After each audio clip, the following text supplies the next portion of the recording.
Trae el Rebbe que una prueba adicional de que esta es la explicación de la discusión entre Bnei Beteira y Hillel, trae una prueba del Sifri. Sifri es un midrash. En el Sifri dice sobre el versículo: y los hijos de Israel hicieron el Pesaj en su tiempo, en su momento, refiriéndose al Pesaj del segundo año de la salida de Egipto. Trae ahí que Rabbi Yoshia y Rabbi Yonatán discuten si el Korban Pesaj desplaza a Shabbat o no. Rabbi Yoshia aprende del hecho que el pasuk dice en su momento que lo hicieron bemoado, vayasueta Pesaj bemoado, lo hicieron en su tiempo. Aprende de eso que el Korban Pesaj desplaza a Shabbat, como dice Hillel, y Rabbi Yonatán dice de bemoado no podemos aprender de que Korban Pesaj desplaza a Shabbat. De eso no, ¿de cuál es la prueba de que bemoado lo apresa? Hasta que le contestó Hillel: no, yo tengo una Gzeira Shabbat. Primero le dijo un Kalva Homer, después le dijo una Gzeira Shabbat. Y finalmente, los Bnei Beteira le dijeron: esta Gzeira Shabbat, que bemoado está escrito en Korban Tamid, y bemoado dice en Pesach, la recibiste de Shmaya y Aftalion de tus maestros. Y cuando él contestó que sí, entonces lo aceptaron. Pero previamente dijo Rabbi Yonatán: no, ¿dónde se debe Moadó de que el Korban Pesach desplaza Shabbat?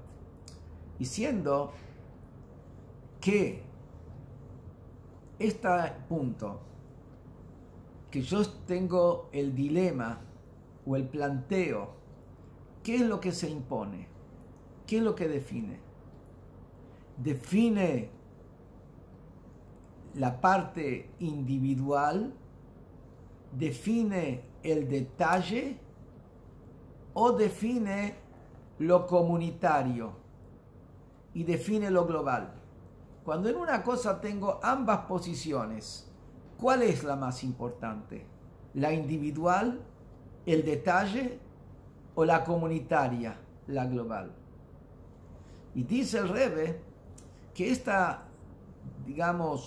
este planteo y la discusión, cuál de los dos define, que esa es la discusión que tenemos aquí en Korban Pesach. Si Korban Pesach que tiene las dos partes. Tiene una parte que es comunitaria, que lo traen todos juntos. Tiene una parte que es individual, porque pertenecía a cada uno y lo comía cada uno con el grupo de gente que eran los dueños de ese Korban. ¿Cómo lo defino? ¿Lo que se impone es la parte individual o lo que se impone es la parte global? Encontramos entre Rabbi Yoshia y Rabbi Yonatán varias discusiones donde los dos siguen la misma línea.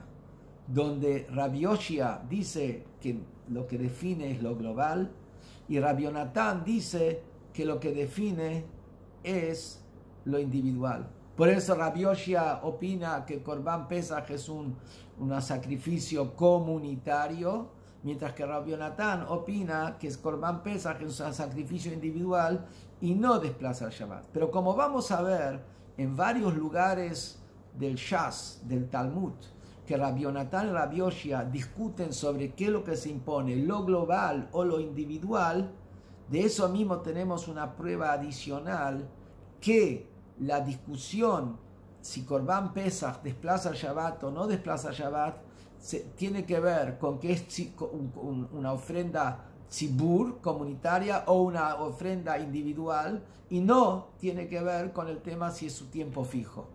Porque ya vemos que Rabbi Yoshia y Rabbi Yonatán discuten sobre esto y es la misma línea de pensamiento en varios lugares. Vemos claramente que ese es el concepto de la discusión.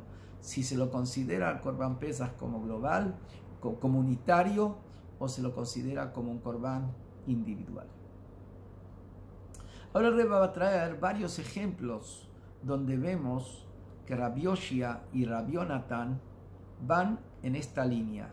Si lo que se impone es lo global y lo comunitario, o lo que se impone es lo individual, el detalle. Tenemos, ante todo, cuando estamos hablando de grupos de gente, y definimos grupos de gente, y podemos definirlos de dos maneras. Lo definimos como algo grupal o lo definimos como algo individual. Tenemos el caso de Ir Hanidahat. Ir Hanidahat es una ciudad rechazada. ¿Qué quiere decir?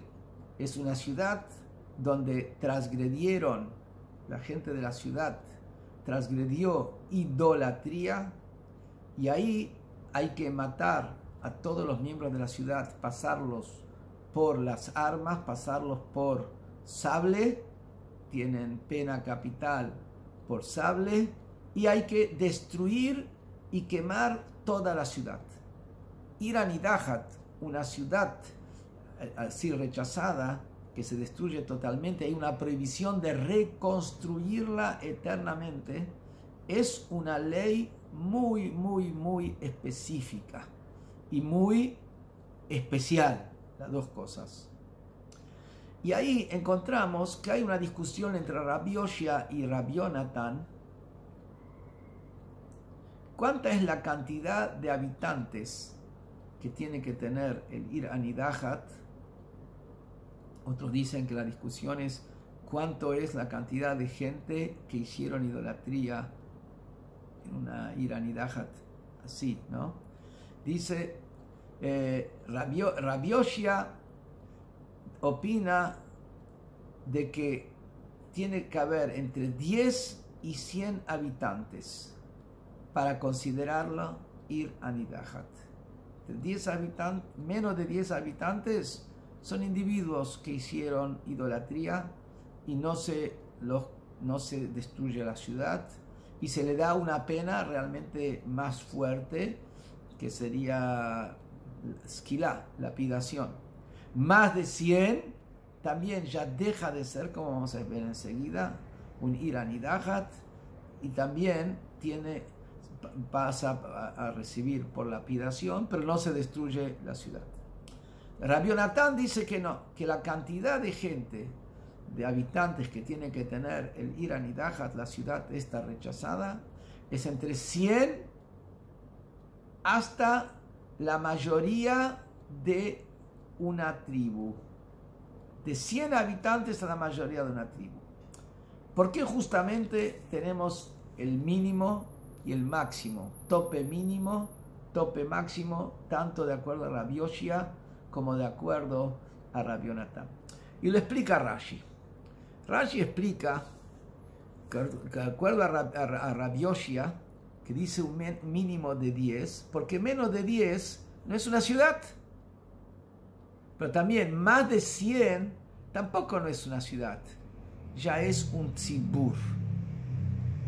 Ya es una comunidad que supera lo que es una ciudad. Una ciudad también tiene un límite. Ya estás hablando de todo, ya es un tzibur, es la comunidad, no es solamente una ciudad. Y por eso no se le aplican las leyes rigurosas de ciudad rechazada.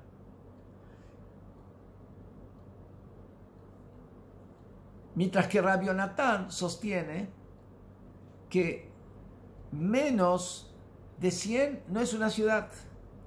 Recién a partir de 100 la considero ciudad. Pero ¿hasta cuándo la considero ciudad? Que ciudad es un conjunto de muchos individuos que viven juntos, hasta la mayoría de una tribu. Más que la mayoría de la tribu ya deja de ser una ciudad. Ya estamos hablando de todo de la comunidad global. Estamos hablando ya de una tribu. Una cosa es una ciudad que tiene un límite, otra cosa es una tribu. Por eso dice de 100 hasta la mayoría de la tribu. ¿Cuál es la lógica? ¿Por qué Rabbi Yoshia opina de 10 a 100 y Rabbi Yonatan opina de 100 hasta mayoría de la ciudad? ¿Es por qué? Porque Rabbi Yoshia, que pone el énfasis en lo comunitario, una vez que llegó a 100, él ya lo ve como comunitario. Cuando tenemos 100, podemos verlo de dos maneras. Podemos ver que el 100 es, y todavía son individuos, es una ciudad, que una ciudad es la reunión de muchos individuos. O puedo decir que no, esto ya es un tzibur, dejó de ser simplemente una ciudad. Y como Rabbi Yoshia pone el énfasis que cuando tengo las dos opciones tomo lo global, eso es lo que se impone, entonces más de 100 ya lo considero, me fijo en lo global, ya es comunitario, es un tzibur. Mientras que Rabbi Yonatan, que opina que el que se impone es el individuo, y lo sigo definiendo como algo individual, entonces lo sigo llamando ciudad hasta la mayoría de la tribu. Porque ¿qué es una ciudad? Como dije antes, un conjunto de muchos individuos que eligen vivir en un mismo lugar, pero siguen siendo individuos. No es un tzibur, no es una comunidad. Y por lo tanto, dice Rabbi Yonatan, que lo sigo considerando como ciudad, que implica que es un conjunto de individuos, hasta llegar a la mitad de la tribu, porque se impone la fuerza del individuo, sigo considerando el individuo hasta la mitad de la tribu. Lo mismo también cuando estábamos hablando de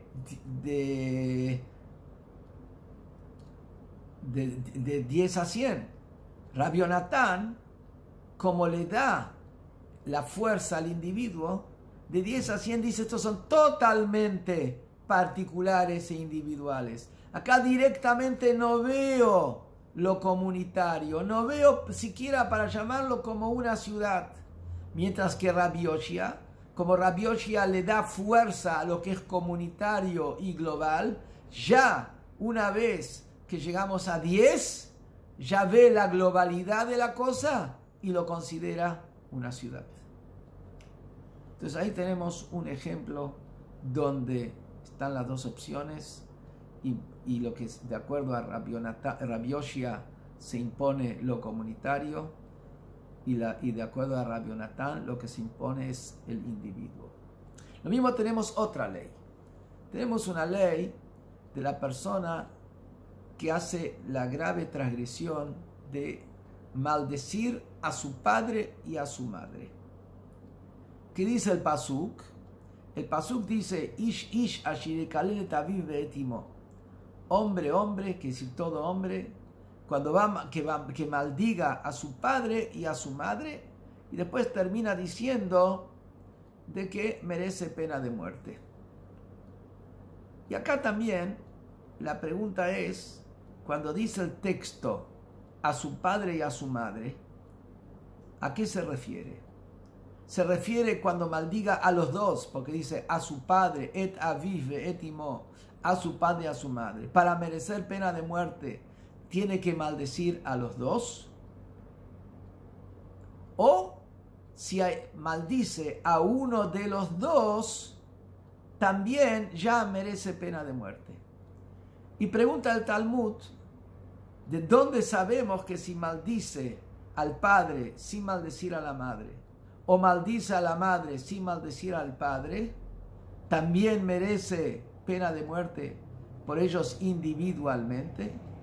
Talmud Lomar lo aprendo del hecho de que el pasuk dice, todo hombre que maldiga a su padre y a su madre, y termina diciendo, a su padre y a su madre maldijo, su sangre está en él. Termina diciendo, a su padre y a su madre maldijo. ¿Qué es lo que vemos? Explica Rashi. Dice, un hombre que va a maldecir a su padre y a su madre. A su padre y a su madre maldijo. Primero la palabra maldecir está al lado de maldiga a su padre, y recién después viene la madre. Después la palabra maldecir está al lado de la madre, a su padre y a su madre maldijo. Vemos claramente que la palabra maldijo está al lado del padre, la palabra maldijo está también nuevamente escrita al lado de la madre. Por eso es que aunque maldijo a cada uno individualmente, aprende de eso Rabbi Yoshia que merecen pena de muerte. Rabbi Yonatan estudia de otra manera que merece pena de muerte cuando maldice a uno de los dos. Y dice así: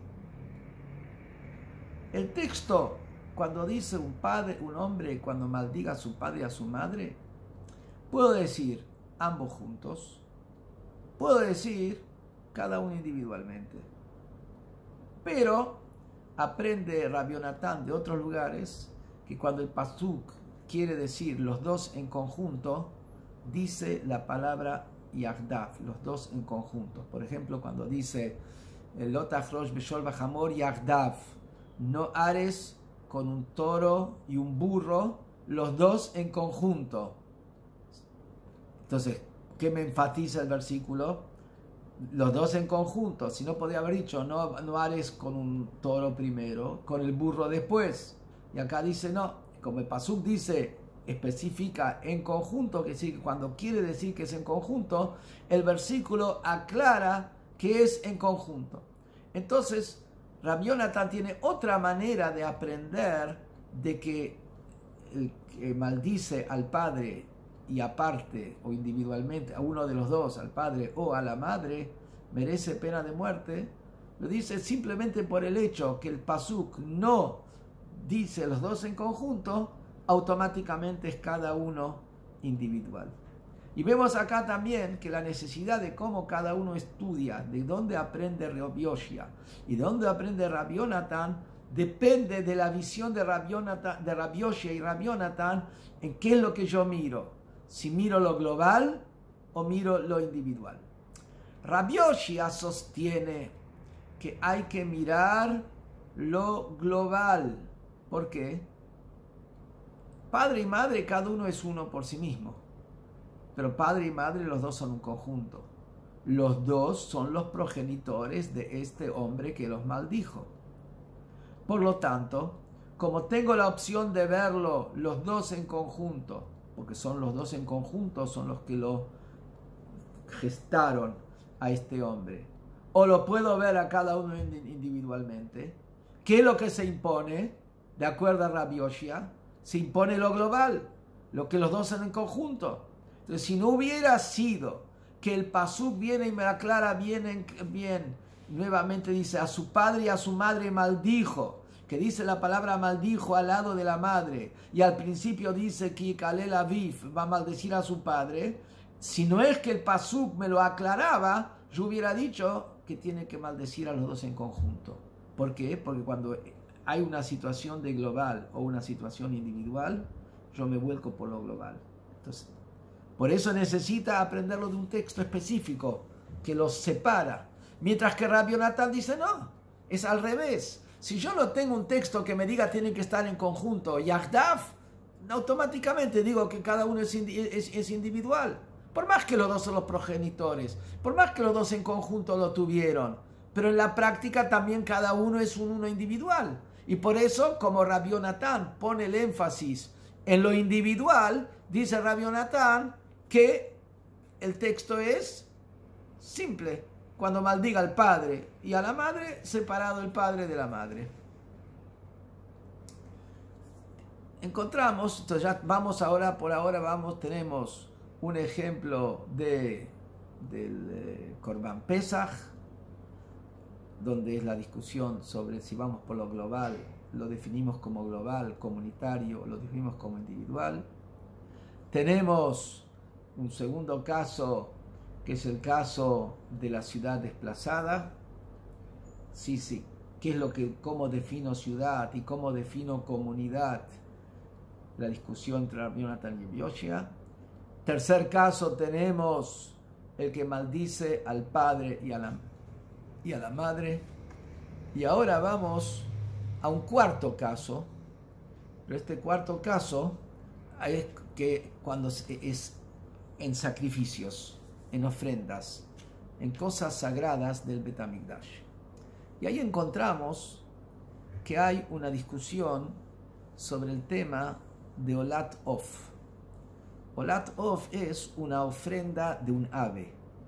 Sabemos todos que se ofrendaba en el templo toros, se ofrendaban corderos, chivos, carneros, pero también existía la posibilidad de ofrendar una paloma.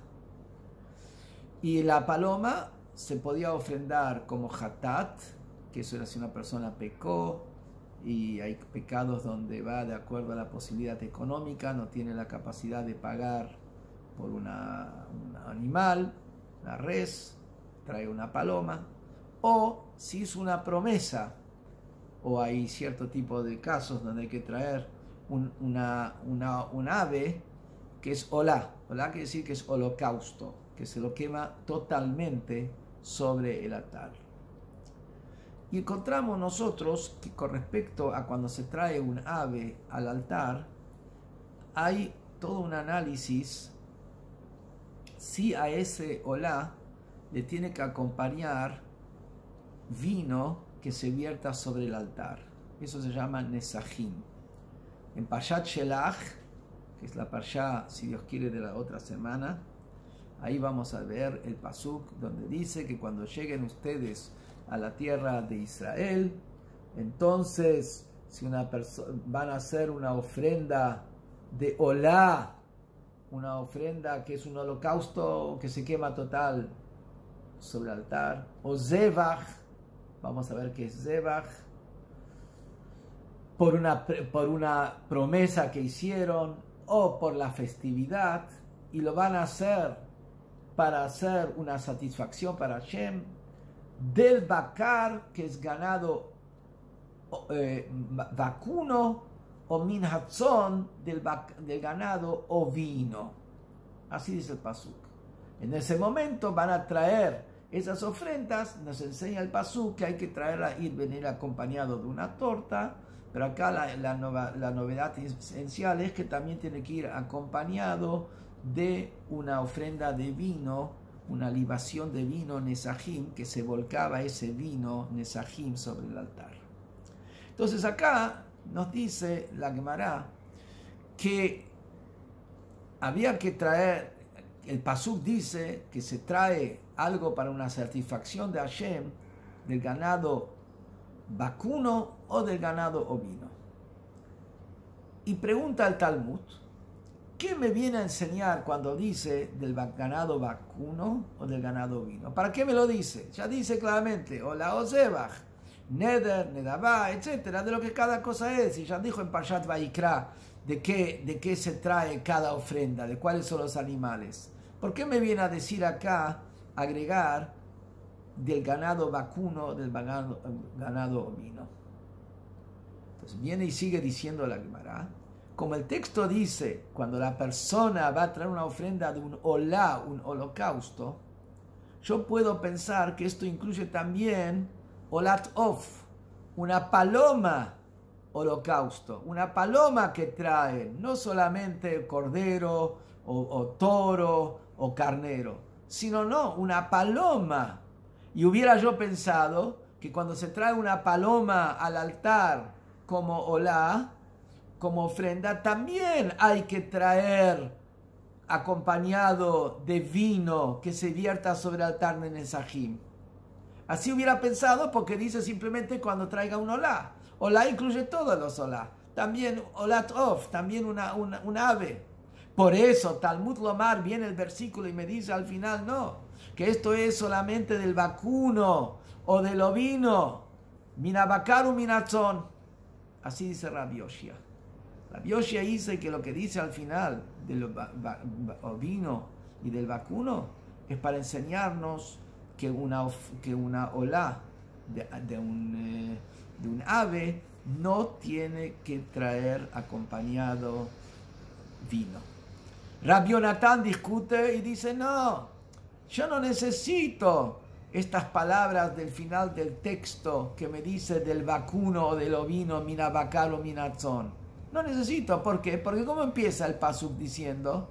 Si una persona va a traer una ofrenda para Hashem, olá o zevach, un holocausto o zevach. ¿Qué quiere decir zevach? Zevach quiere decir que está faenado, un animal faenado. Viene y dice Rabbi Yonatán, la paloma no se faena, porque sabemos muy bien que la olá y el hatat no se faenaba con el cuchillo y del lado, vamos a decir, del cuello, sino se desnucaba. Y con la uña del Cohen se hacía lo que llaman melicá, y con la uña le cortaba digamos, o el esófago o la tráquea al ave. Pero con la uña, eso no es shita, eso no se llama faenar, eso se llama melicá, eso se llama con la uña desnucar. Entonces dice Rabbi Yonatán, directamente al decir el texto que traigan una ofrenda de olá o zebach, ya está excluido la ofrenda de paloma, porque paloma no se degüella. Y entonces no entra dentro de la palabra del término zebach. ¿Cuál es la discusión?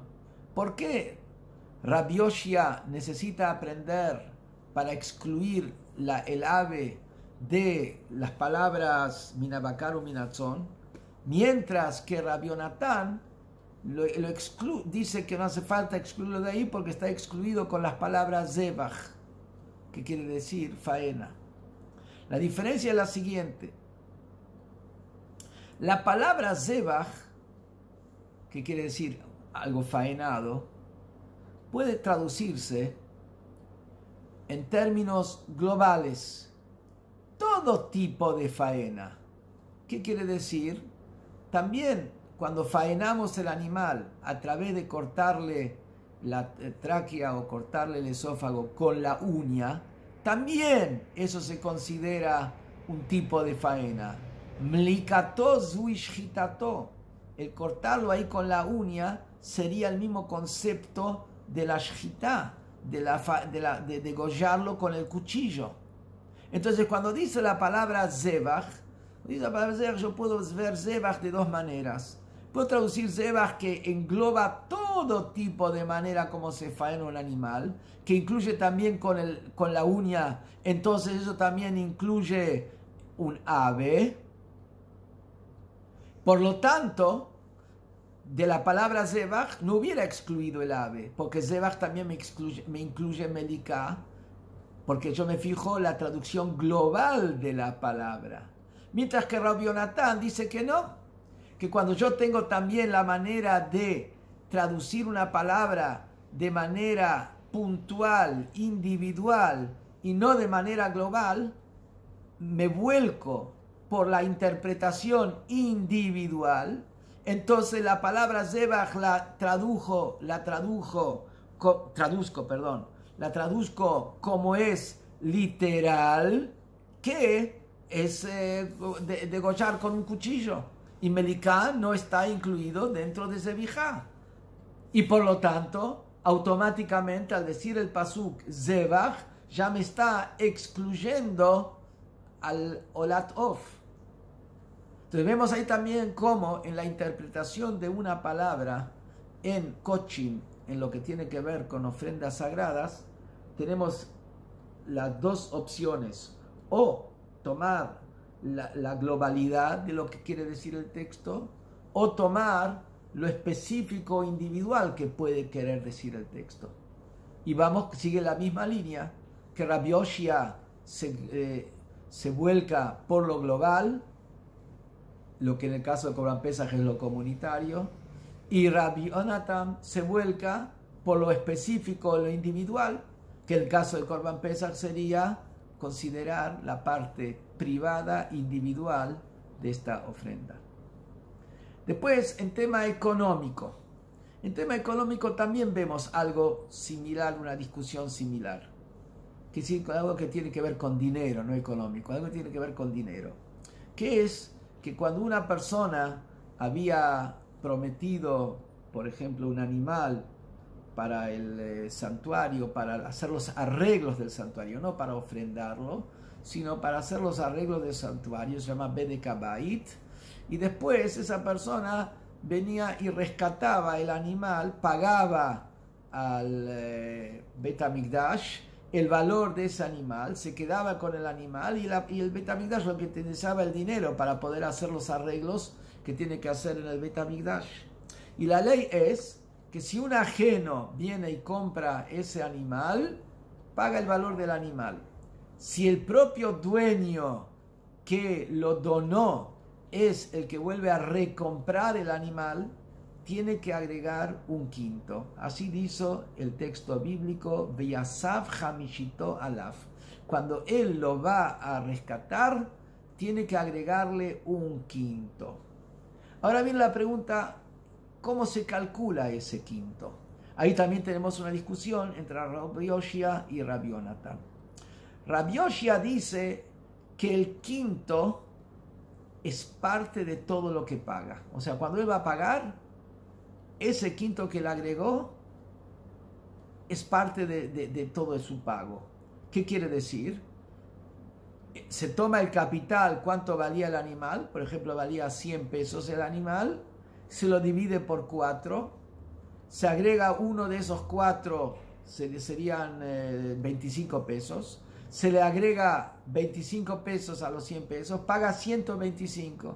Entonces, el quinto es un quinto que es parte del todo. O sea, el capital más el adicional es lo que forman los 5 quintos. Acá sí opina Rabbi Yoshia. Rabbi Yonatan dice que no. ¿Qué quiere decir que se paga un quinto?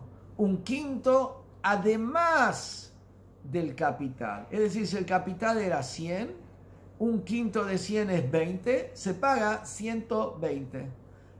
Así dice Rabbi Yonatan. ¿Cuál es la diferencia? ¿Por qué uno opina de una manera y el otro opina de otra manera?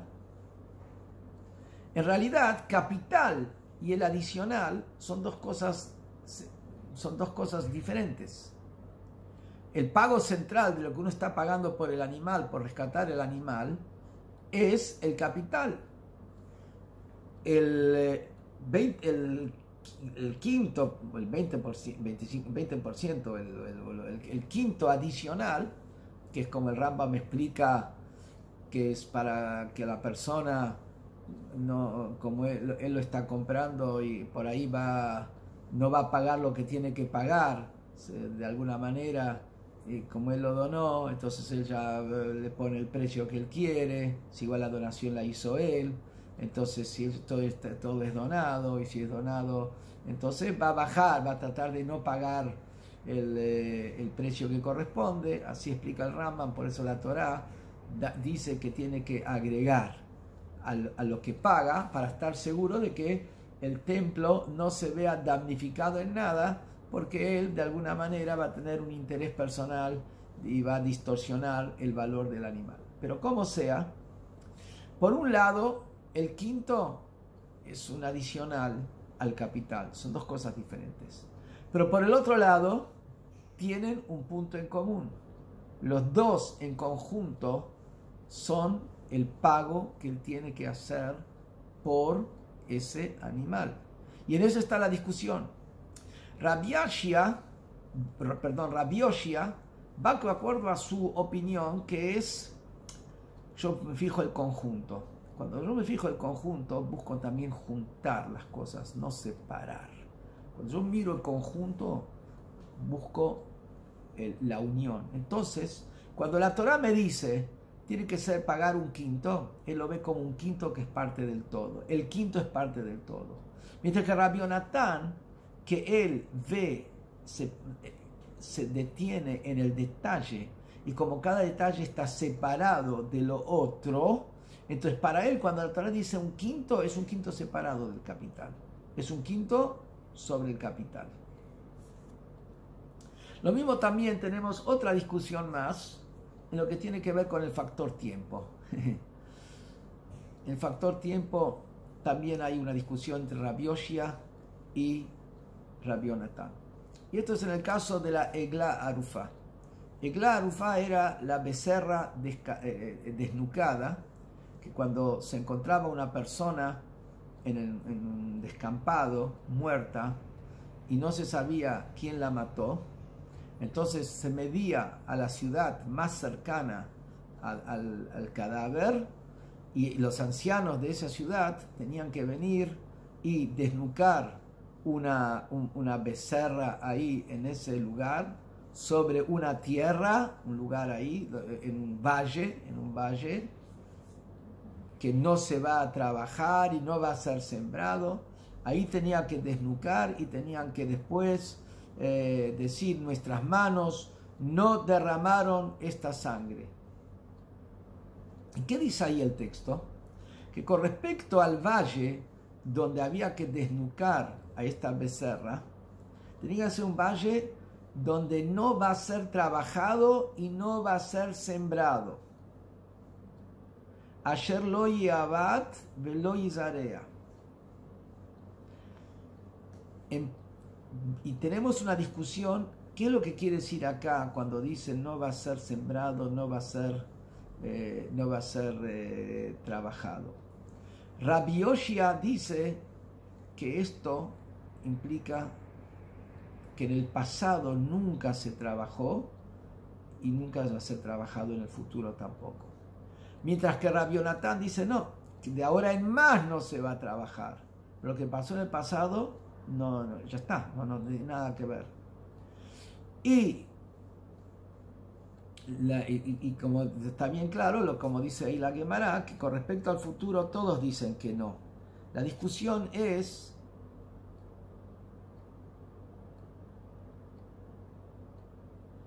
si hay que tomar que también en el pasado nunca se trabajó esa tierra. ¿Cuál es la discusión? ¿Cuál es la idea? ¿Por qué Rabbi Yoshia opina que esto también incluye el pasado, mientras que Rabbi Yonatan dice esto habla nada más que del futuro? ¿Por qué uno interpreta el texto de esta manera y el otro interpreta de otra manera? Es también en el mismo contexto de lo que dijimos antes. El tiempo lo podemos ver de dos maneras, o mejor dicho, el tiempo incluye dos aspectos. Están los detalles en el tiempo, el pasado, el presente y el futuro. Pero después tenemos lo global del tiempo. El tiempo es una sola extensión de tiempo que está compuesta de pasado, presente y futuro, pero es una extensión. Entonces la pregunta es, cuando yo hablo del tiempo, ¿me refiero al detalle del tiempo y separo un detalle del otro detalle? ¿O hablo del tiempo y me refiero a toda la extensión en un conjunto? Y seguimos en la misma línea de pensamiento. Rabbi Yoshia junta, él va a la idea del conjunto, él va a la idea del global. Y por eso, en la continuidad del tiempo, que el pasado, el presente y el futuro es una sola cosa. Por eso él dice, cuando el texto me dice de ahora en más no van a trabajar más la tierra, esto también incluye el pasado, porque el futuro va a estar pegado con el pasado y sigue todo junto.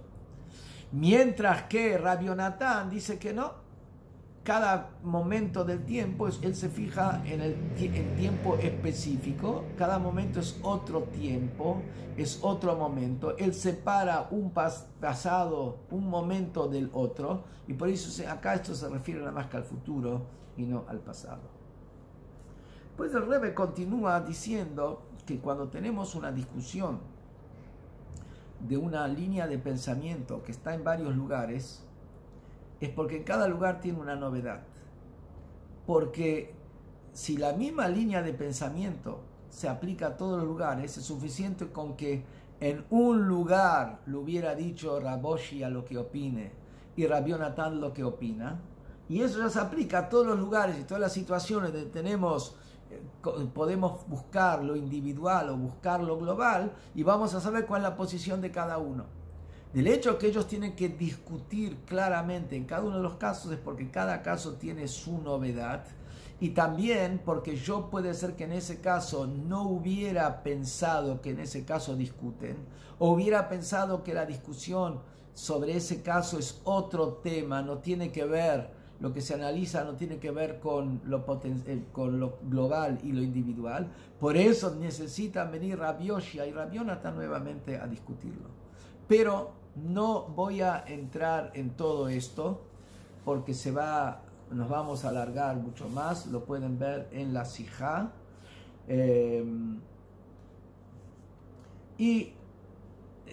Hay un caso más que todavía trae acá en la Sijá, pero tampoco lo voy a traer porque hay dos casos más que traen la Sijá, pero no los voy a traer, donde discute Rabbi Yonatan y Rabbi Yoshia.